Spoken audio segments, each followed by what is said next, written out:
I wanted to make a short video about the trap of self-image, particularly in the practice of meditation, in Zen, and any spiritual practice that you may be pursuing. Sooner or later, this trap of self-image will come up. It will manifest itself with whatever insecurities we have. All right. It will not come and say, "Hey, why are you meditating instead of doing X, Y, Z?"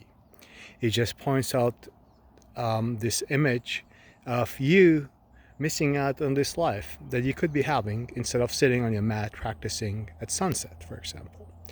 Or if you wise up to that, it will eventually, if you make the smallest mistake during the day, it will take that and say, look, you're not good enough. How could you do this small mistake, which any human being can do, but why did you do it? And then it will say you should be doing this and try to change the trajectory of your life. It's a trap because nothing from outside could make us happy. All right.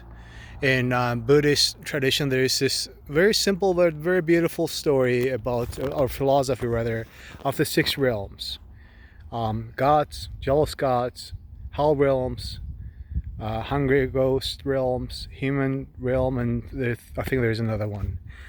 But the point is that nothing from outside will make us happy. You think that the stories about the six realms are not real, just pay attention to those billionaires.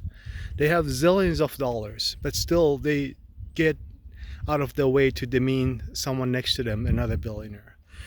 So the self-image is just a trap. And the reason, the way you can escape those six realms, according to the Buddhist tradition, is just through meditation. No ifs and buts.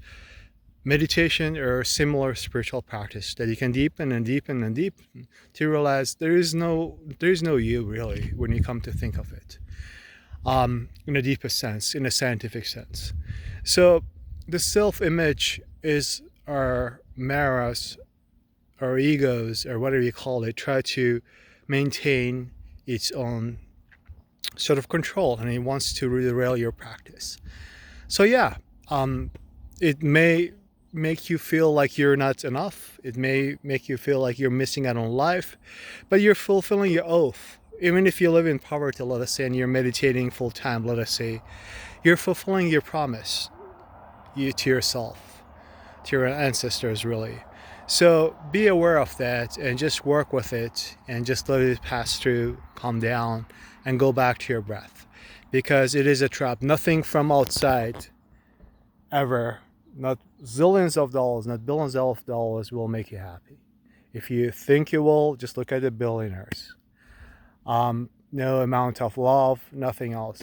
Now, it doesn't mean that we still have to go to the gym. We still have to make money to pay for sessions, travel there, which for me is an arm and a leg because I live far away and I have to fly there.